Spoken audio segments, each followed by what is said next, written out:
Welcome back to the GiantMonsterGames Advent Calendar, where we play through every single deck that has ever been put up on the channel, going from the least popular all the way to the most popular. And, as you guessed, because this is day number 3, we are still on a very unpopular deck, which actually surprises me, because this is actually one of my favorite decks. It is Rakdos Burning Hand. This is actually in my top 10 most favorite decks on the channel, so it actually surprised me that it actually got voted so far down. What does the deck actually do? Because I'm assuming this is why people voted it down or didn't really vote for the deck. Well, it is a burn deck. We are making a burn deck based around the number of cards in your opponent's hand. So we're going to be using stuff like Howling Mine and Temple Bell to make you and your opponent, more specifically your opponent, draw a bunch of extra cards. So we're going to fill up their hand, and then we use stuff like Molten Psyche, Rune-Flare Trap, and Toil and Trouble to make your opponent take a bunch of damage, sometimes in the case of 7 to 10 damage, from the number of cards they now have in their hand. It is super janky, a little bit of a win more deck, but it is extremely fun to play because no one sees this coming. It is super duper crazy funny. If you want more information on this deck, there is a link up in the right hand corner up there that is the entire deck tech along with a bunch of gameplay videos, because I did a lot of gameplay videos for this deck. Also, if you want to pick this deck up for MTGO, there's a link below this video where you can do that. It helps with the channel, which is awesome for everyone. So let me actually show you how this deck is actually played, jumping over to the gameplay part of the video. Alright, here we go. We won the opening roll, so I am playing first, and this is actually not a terrible opening hand. Yeah, we can keep this. I think we can keep this. Yeah, so this is one of those decks. I mean, it's just what I say. So this is one of those decks that I was really surprised that this has landed at number 3. We're going to go Bloodstain Mire, ship to our opponent, crack this on our opponent's turn at their end step. And yeah, but I'm really surprised. This is actually one of my favorite decks I've done on the channel because it's really weird. It is like the weirdest deck I have ever put together and played. Because the entire point of it is we're going to be like, basically, it's a high value burn deck. So it's like a win more burn deck, which is super awesome if you ask me. Alright, might as well play Blood Crypt. We're not gonna pay life for it. It can come into play tapped. I'm fine. Our opponent's not playing. Well, what is our opponent playing? Graft. So it might be some kind of a counter strategy. Not really sure. We are not playing in the tournament practice area today, so it could be a lot of different things. And we don't need. We just played Blood Crypt, played tapped. We're not gonna play anything. We didn't draw. We drew into land, which is not really what we wanted. We really needed to draw into any of our 2-drops or some of our 3-drops. We didn't draw into any of those, so, but I mean, our opponent looks like they're playing a little bit of a slower deck, so it's actually not gonna be that bad for us. So yeah, this is, again, I mean, again, as I was saying, it's one of my favorite decks on the channel, and I'm actually super surprised that, like, no one voted for it. So, I mean, mind you, it is also really old. It has been around on the channel forever. Okay, so it might be a blue-green Stompy deck. That playing against Stompy again, possibly, is completely possible. The last 2 games have been against Stompy-style decks as well, so that is a thing that happens. Going to our turn, we are going to. I could have bolted that guy actually. Should have I bolted him? Nah. We'll hold up bolt for something that may be more important. Dragon Skull Summit, play a Temple Bell. Does not matter the color of mana. Thank you. And then ship it to our opponent's turn, and then we're going to draw cards on our opponent's end step, hopefully accelerating us into stuff. So we'll see what our opponent plays. I mean, Experimental 1 is a good one to, like, bolt, but there's definitely better creatures we could be considering bolting. Also because we don't really know what he's playing, so holding up bolt is not a terrible idea.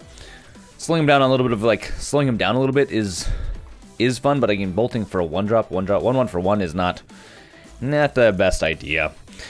We're gonna see though. Also, I would really like to put the bolt on our opponent's face. Anyways, our opponent played a what is this? He played a Gaia Sage. Add mana for each 1/1 counter on Gaia Sage. That's neat. That's very neat. We're gonna have to bolt that thing. That needs to go away because he's gonna try and he's probably playing like a modern Voral deck, which technically isn't very competitive. Not at all. So we're gonna have to bolt this thing when we have a chance. And our opponent is tapped out. So we're gonna bolt it on our turn. We're gonna take 2 damage. Not end of the world. This thing needs to be bolted because right now it's gonna give him, he has 1 counter. So it gives him 1 green, but as soon as he can like get more, it has evolve as well, so that thing's gonna get really big really fast. Especially because I'm assuming our opponent's running like stuff like Hardened Scales. So yeah. Going to our opponent's end step. And then we are going to draw some cards for both us and our opponent. Everyone draws cards. Everyone gets the cards. I'm like Oprah for cards. And we draw more land, which is not at all what we want. Hangerback Walker, though. Hangerback Walker is a thing. I'm really tempted to bolt this thing, Molten Psyche. Think about Molten Psyche really only works if you have 3 artifacts in play.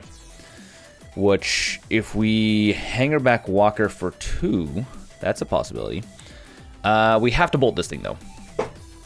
So we can't Hangerback Walker for... We cannot do that.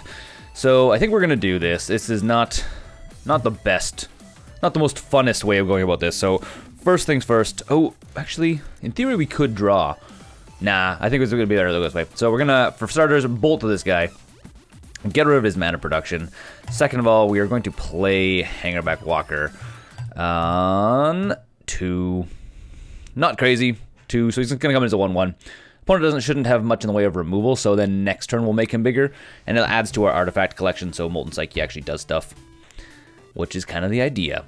Because obviously if we can get Hangerback Walker to 2 and then chump block, like say the experimental one, then we get 2 artifacts, and then when we do Molten Psyche, then we actually get to do the trigger effect on Molten Psyche, which Molten Psyche, as you, I did not explain this actually in the little beginning, the intro to this, but if you've seen the entire deck, you know, it is each player shuffles their hand into their library and then draws that many cards. If you control 3 or more artifacts, Molten Psyche does damage equal to the number of cards that player has drawn this turn. Your opponents, not us. That's everyone. So, equal to your opponents. So, okay, so this guy is a Graft 4. That's big and awesome. That's Knight. That's Knight. Knight is the word I'm looking for. Neat. So, we're going to need to start dealing damage to our opponent faster here. Very much so. Yeah. Because we have a what? We probably have like a 4-turn clock right now. Maybe a 3-turn clock. 4, 5, 6, 7. Likely is going to get bigger. So we have like a 3-turn clock. 8. Yeah. 3-turn clock at most for us. Mind you, we can always block with Hangerback Walker, which is actually going to be the game plan. Our opponent's probably going to swing at this guy. And then we're going to go to their end step and we are going to draw more cards. Because we need to be drawing cards to do our things.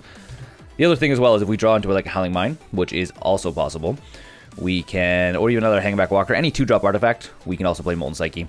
This guy also is really good. Really, really good in this scenario. So, going to our turn, we draw a second Master of Feasts. Ooh, interesting. I think we go this way. We play a Master of Feasts. Might as well go like this. Play a Master of Feasts. It's a 5/5 blocker at anything, at the very least, which is nice. And yeah, and this is a 1 to make it bigger. So the idea is going to be next turn is to blow up our opponent. This is what we're going to try and do next turn. I don't know if we'll be able to kill our opponent, but we're going to do a lot of damage to him. And we don't attack in. We're just going to hold up blockers. I'm guessing he's probably still going to swing in. I hope he swings in. If he doesn't swing in, we need to, at our end step, still make Hangerback Walker bigger, and then we're going to have to attack in on our turn with it. Basically, again, we're trying to burn our opponent out. We're not really aiming for damage, even though we do have a flyer, so we can always be swinging in for 5 in the air, which is also very fun. A very fun thing to do. I enjoy playing this deck because it's like, again, it's completely against the grain. It's not what you would expect. What is this? Enchanted creature gets... Whenever it attacks, you put a 1/1 counter on it. Okay. So he's playing like a 1/1 counter strategy. It's like a stompy 1/1 counter strategy. It's neat. It's neat. So he's going to do it again. Doubling the only problem with this, and I don't know why you would want to do this. I guess the big thing is why. Okay, so right now, this card here is really kind of interesting because you put a 1/1 counter on it, and then if it has 3 or more counters on it when you attack, you have to sacrifice this enchantment, and you go and get 2 basic lands from your deck. And put them into your hand? No, you put them into the battlefield. Okay, so he's going to basically mana ramp into something bigger. So I'm assuming he's going to attack in. He should attack in. Doesn't have trample, so... Okay, so... Cancel. We need to block first. So these 2 things trigger. And he's going to go fetch up a bunch of land. Which is cool for our opponent. Yep. You can go and fetch up all that land. That's fine by me. Probably should have set that to, like, yield. I don't really need to be waiting for this stuff. And then, once he's done fetching up all of his lands, which looks like he's getting a bunch of islands here. Put him into the battlefield tap, though, is kind of if you ask me. That's probably why this card doesn't see any real play. Okay, going to block phase. We go like this. Okay. Then we are going to tap this guy. Paying 1, making it so he's a 2/2. Which gets us 2 1/1 flyers, which is why we're doing this. So, yeah. So, there we go. We get 2 1/1 flyers. Thopter tokens. And he's going to graft. What? Okay. So, we get 2 Thopter tokens. End step, drawing cards. Each player draws cards. This is where... And we draw more land. Nice. I love drawing land. I don't love drawing land, for the record. So our opponent now draws a card, which is good, because that's going to add to Molten Psyche. We then... What do we do here? I think we make everyone draw more cards. More card drawing. And we're going to go deeper, I think. So let's play the mountain. Go like this. 1, 2, 3. Each of us are going to discard our hands. Doing some discarding. Pyroplasm isn't going to do it. Eidolon's not going to do it. None of this stuff is really what we want. Not even a little bit. Opponent takes 11 takes a bunch of damage, which is fun, but not quite what we want. I think what we need to do, though, is we need to play a Howling Mine. Yeah. We could have played, theoretically, Eidolon as well, but I don't really want to play Eidolon. And I think we then ship it to our opponent's turn. We ship it to our opponent. We could attack for 5 in the air. I think we do that. Ship it to our opponent. Ship our Master of Feast to our opponent for 5 damage. And then, yeah, let our opponent draw a bunch of cards. And then we need to draw into more stuff. Like, right now, we're not going to do it. If we draw into any... Maybe we should have played Eidolon. Instead of playing the Howling Mine, we could have played Eidolon. So then our opponent can, if he's going to play any 2-drops out of his hand, he's going to take a whole bunch of damage. Because right now we have jump blockers with our Thopters. We don't really care. Maybe I should have went that way. Should have went that way. Just because, I mean, right now he has 8 cards in hand. He has a ton of mana. He got a ton of mana. So he's going to try and play as many cards as he wants, or as he can. Especially because he has a bunch of, like, 1-2 drops in his deck. Like this would have done 2 damage. So he just wouldn't have been able to play a bunch of cards, which would have been super not helpful for our opponent. Oh well. Misplay on my part. Misplay on my part. I should have played that instead of the Howling Mine. So there you go. So another 1-drop would have done another 2 damage. So he'd run at 2 life at this point, and then basically he would not have been able to play a bunch of stuff. Right now we're just gonna say, hey, play all these things. The one thing is, I'm just gonna ship it through to our turn. Once we get to attack phase, I'll actually like block with the Thopters though. Because obviously if he swings in, what's it gonna be 6, 7, 8, 9, 10? Even if he swings in, we're still not dead. Next turn, assuming he has no way of dealing with our Thopters, we swing in and win for 6 damage. So he needs to like get life or have reach, which he doesn't have any of those right now.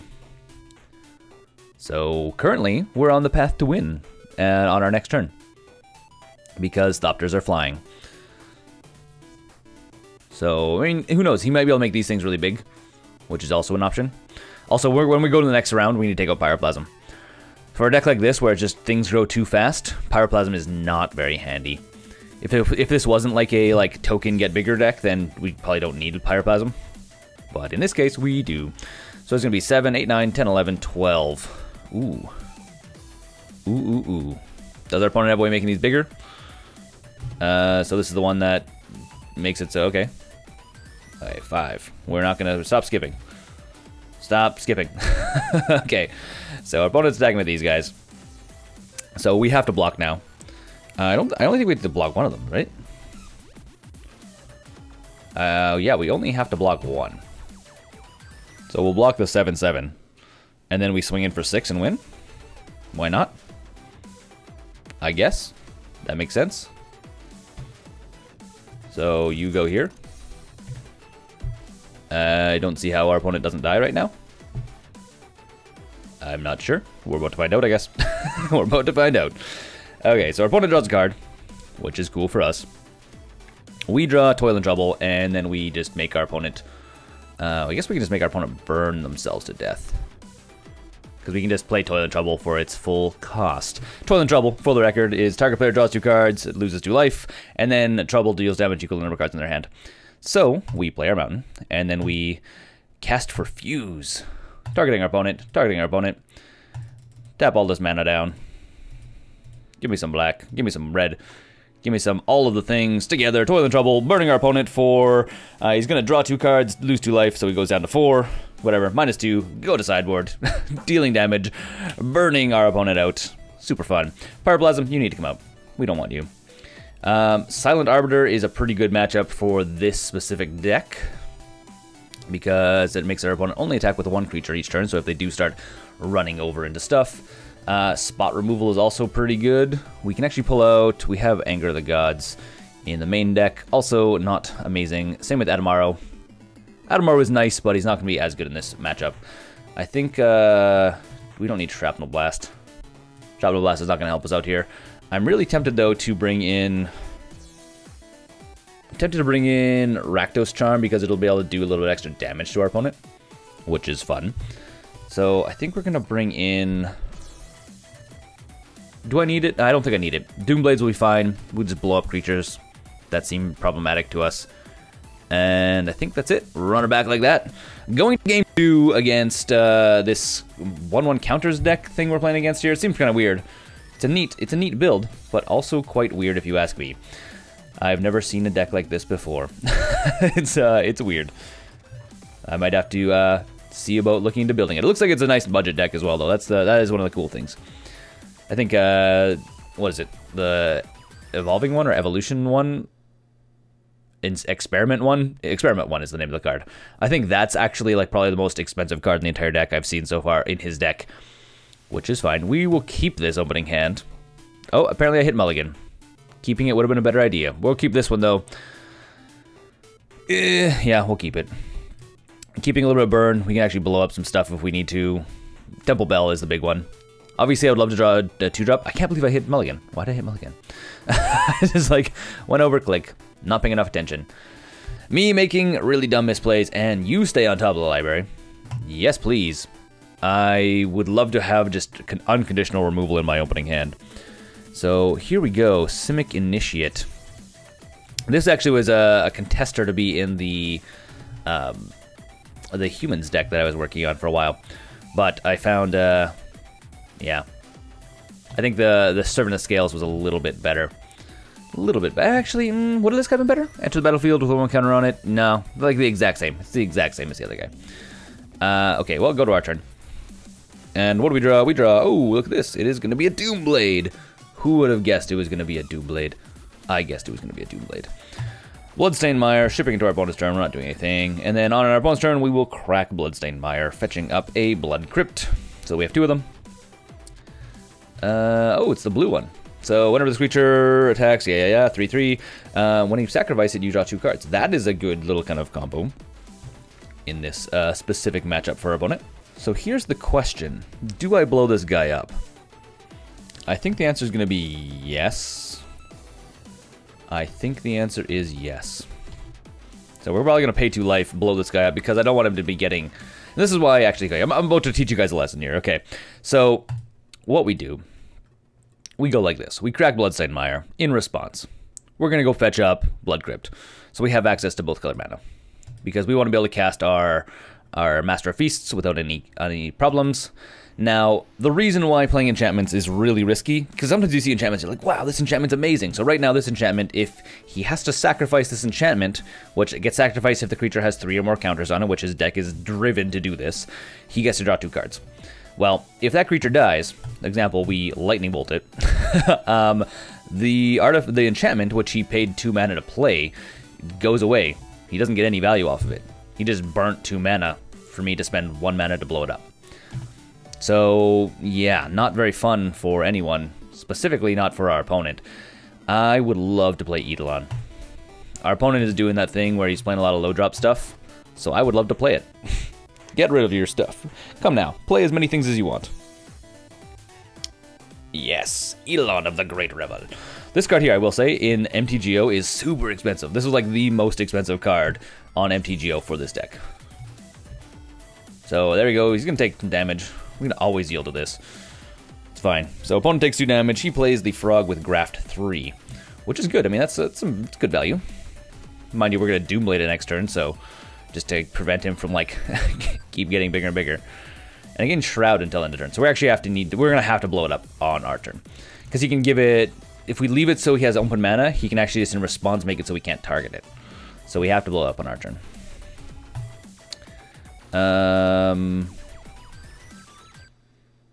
Yeah, no, we're not gonna do that. We're actually gonna Doomblade it.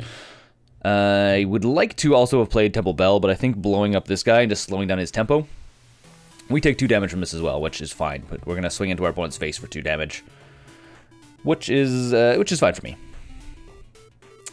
And then go to combat, swing for 2, ship it to our opponent's turn. So yeah, slowing down our opponent's tempo a little bit, because I know his deck can get a little bit out of control. So the Sage is problematic. Could have also destroyed that, but I think the Frog is actually more troublesome for us than the Sage. Ooh, Rune-Flare trap. Sweet. I think what we do is we play this guy, which, again, we're going to take some damage. It happens. Part of the game, taking damage.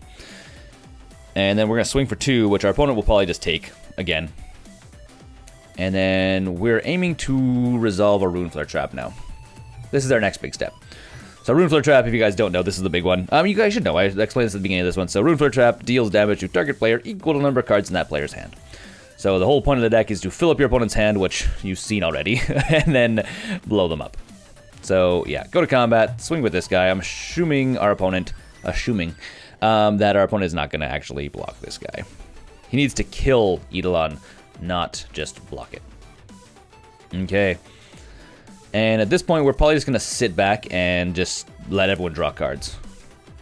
Draw, draw, draw. All the draw, all the time. All drawing, all the time.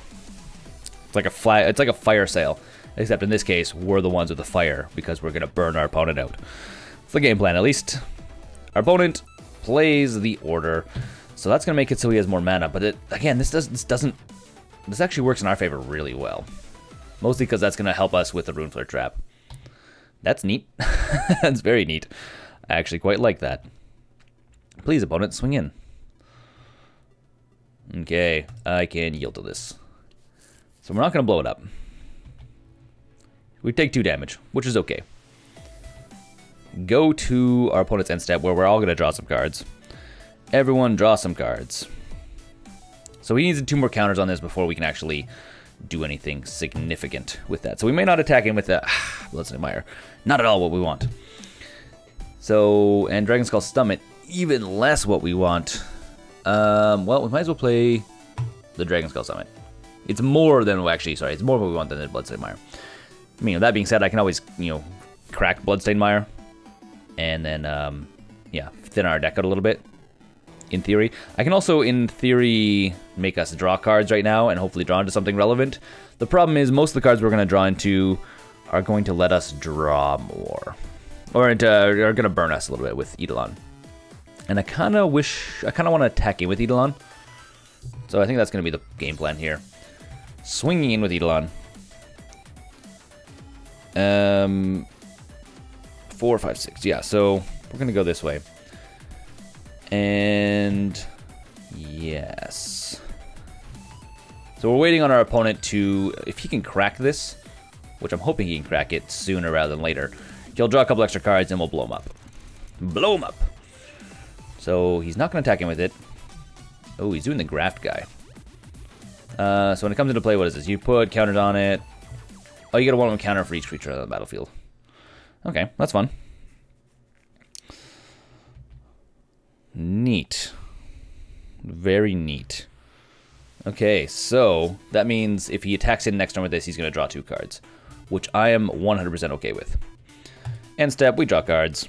Everyone draws cards. We want cards in everyone's hand. We get more land.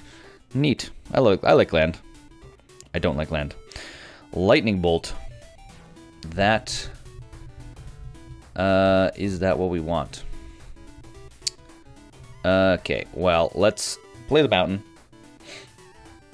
And so this is equal to cards in everyone's hand.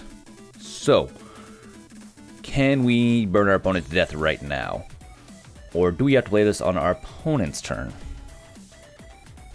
I wonder. So we have 3 damage. 3, 4, 5, 6, 7. We have 7 confirmed damage on board. Or we could just do this during our opponent's turn, which will put us at 8. So I think we just go to our opponent's turn and stop on their draw step. And then we do 8 damage to them. I think that's the way we go. We don't swing in, though. So, yeah. Okay, so I think we got our opponent. I think we have him. So basically what we're going to end up doing. This is the game plan. I was trying to do all the math in my head. So our opponent just drew a card. We now make everyone else draw a card. Okay. So our opponent now draws an additional card. We then bolt our opponent's face for a red mana. Yep. Oh, no, wait. I'm 1 mana short to cast this. Okay. Okay, never mind. I take that back. We need our opponent to draw an extra card. Sorry, I thought we had enough mana. I thought I'm 1 mana short. I needed the bolt. Yeah. No. I lied. I lied, everyone. I'm sorry. So, hopefully our opponent decides to attack in with this guy. Because if he attacks in with this guy, he's going to draw cards. And then we'll be able to play this for 1 mana instead of 6 mana. Which is usually what the aim is for this game. Usually what the aim is. Okay. So he's going to take 2 damage. Playing another. Oh, he's going to draw a ton of cards. Our opponent has no clue what's about to happen to him. He's going to feel really silly right now.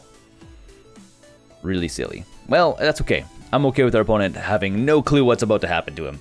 So now he's going to swing in with either of these guys, draw 2 cards. We're going to play Rune-Flare Trap and blow up our opponent's face. Oops. Oh, no. Sorry, dude. And we're going to do it at instant speed as well. We're going to do it at instant speed. So he sacrifices it, draws 2 cards. So he's at 6 cards in hand. And then we cast for 1 in response before he even can go to combat damage. Sorry, man. That's the way the game goes. Anyways, until next time, this is Burning Hand, one of my favorite decks. And my name's Adrian, this is Giant Monster Games Advent Calendar for 2017. Until next time, don't forget to game like a giant monster. Thanks for watching the Giant Monster Games Advent Calendar. Don't forget to comment, rate, and subscribe if you like this video and want to see more videos just like it. A huge shout out to all of the Patreon supporters. You guys are helping make videos like this, and if you want to pick this deck up, there is a link below with an affiliate link so you can grab this entire deck on MTGO.